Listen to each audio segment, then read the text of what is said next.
तो देखो बात ये होती है, छत पर पहुंचने के लिए सीढ़ी की आवश्यकता होती है। किसकी आवश्यकता होती है?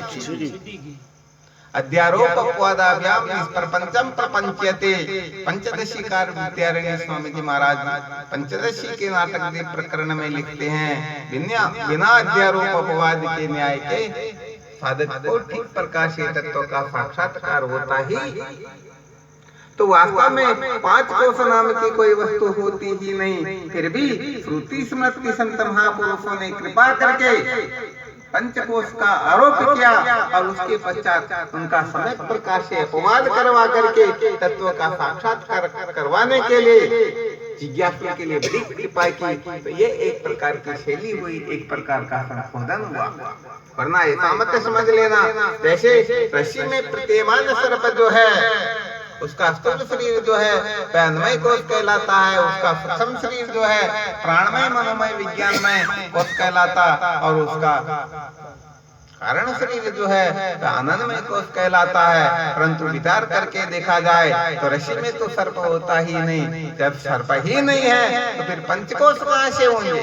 तो ये पंचकोश जो है केवल मात्र समझाने के लिए क्या आवश्यकता हुई?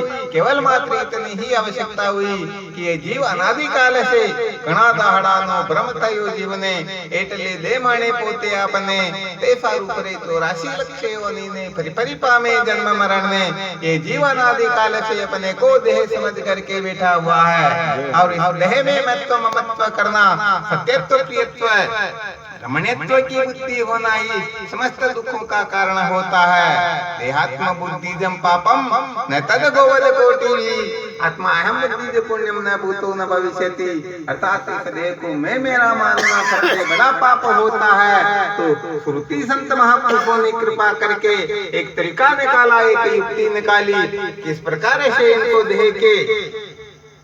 देह से भिन्न आत्मा तत्व का बोध हो, देह से भिन्न प्रत्यक्ष का बोध करवाने के लिए इनको समझाया। भाई जैसे मकान में रहने वाला मकान का मालिक मकान नहीं होता है, जैसे गधे को देखने वाला गधा नहीं होता है, वैसे ही हम इस शरीर में रहने वाले इस शरीर से अलग है। यदि कोई ये कह दे नहीं नहीं हम तो ये शरीर मात्र ही है, शरीर से हम अलग नहीं है, तो ये सबका जो प्रत्यक्ष अनुभव है, बच्चा जन्म लेते ही माँ के दूध की ओर प्रवृत्त होता है, तो ये पहले के संस्कार है, अभी तो उन्होंने किसी से संस्कार प्राप्त किए ही।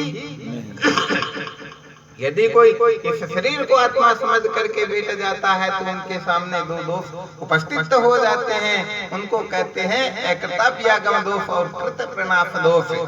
यदि ये शरीर ही आत्मा हो, शरीर ही जीव हो, शरीर ही सब कुछ हो, तो हम जो ये दुख सुख का अनुभव कर रहे हैं ये बिना कुछ किए ही कर रहे हैं, और वर्तमान में जो भी अच्छा बुरा कर्म कर रहे हैं ये सारा का सारा कर्म बिना फल दिए ही शांत हो जाएगा।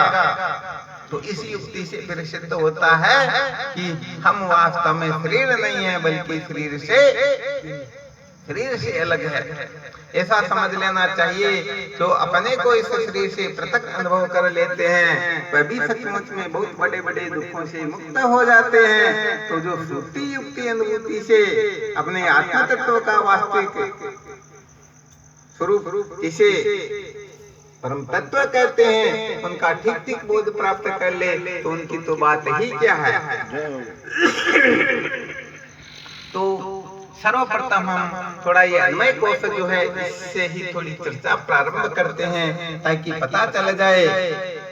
शास्त्रों में तो संत महापुरुषों के द्वारा बहुत सुनने को मिलता है, पढ़ने को मिलता है, परंतु ऐसी युक्ति के द्वारा आपको पंचकोश का विवेचन करके सुनाते हैं, ताकि पता चल जाएगा हम किस कोश में स्थित हैं, हमें यहाँ से ऊपर उठना चाहिए या नहीं। अर्थात शास्त्रों में पढ़ने को मिलेगा अन्वय कोश इसे कहते हैं, प्राणमय मनोमय विज्ञानमय कोश इसे कहते हैं, परंतु सचमुच में हम कौन से कोश में अटके हुए हैं इसके बारे में थोड़ी जानकारी प्राप्त हो जाए तो सचमुच में पता लगेगा।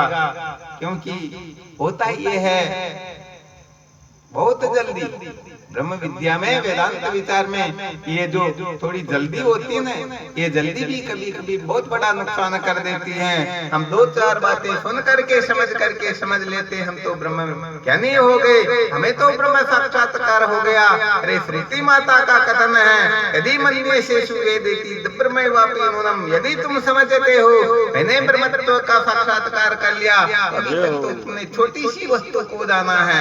यशा मतम तस्य मतम मतम यस्य न वेदस्य, जो कहता मैंने आत्मा तत्व को, ब्रह्म तत्व को पहचान लिया, मुझे ब्रह्म साक्षात्कार हो गया, तो समझो अभी तक तो उसे कुछ हुआ ही नहीं, क्योंकि ये ब्रह्म तत्व जो है ये मति विषयत्वेन नहीं होता है, अर्थात ये मति का प्रकाशक होता है। मति के द्वारा जो जो जाना जाता है, जो मुख से बोलिए अरुनियत है कान, जो आंखें देखी सब ही माया जान, वो गोचर जह लगी मन जाई, तो सब माया जानो भाई। अरे भाई बुद्धि के द्वारा जो जो जानने में आता है, सारा का सारा कतरा होता है, क्योंकि ये बुद्धि स्वयं ही कतरा है।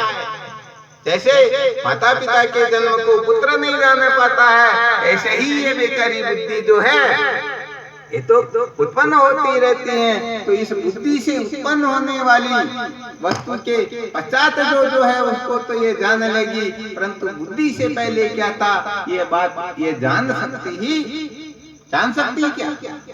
इसीलिए श्रुति माता ने स्पष्ट निर्देश किया है, मनोते मनोमतम तदेव ब्रह्मतम विधि निदम यदिदम उपासते, अर्थात मन के द्वारा, बुद्धि के द्वारा, इंद्रियों के द्वारा जो जो जाना जाता है वह ब्रह्म तत्व नहीं है, बल्कि इन इंद्रियों को, मन बुद्धि को जो प्रकाशित करता है वह वास्तव में परम तत्व होता है। समझ में आ रहा होगा आप लोगों के, क्योंकि ये कोई गांव पेच वाली बात तो है नहीं, कोई बहुत ऊंची बात भी नहीं है। केवल हमें समझना ये है कि जैसे पुत्र जो है वह पिता के जन्म को नहीं जानता, बल्कि पिता पुत्र के जन्म को जानता है, वह उनके सामने प्रकट हुआ।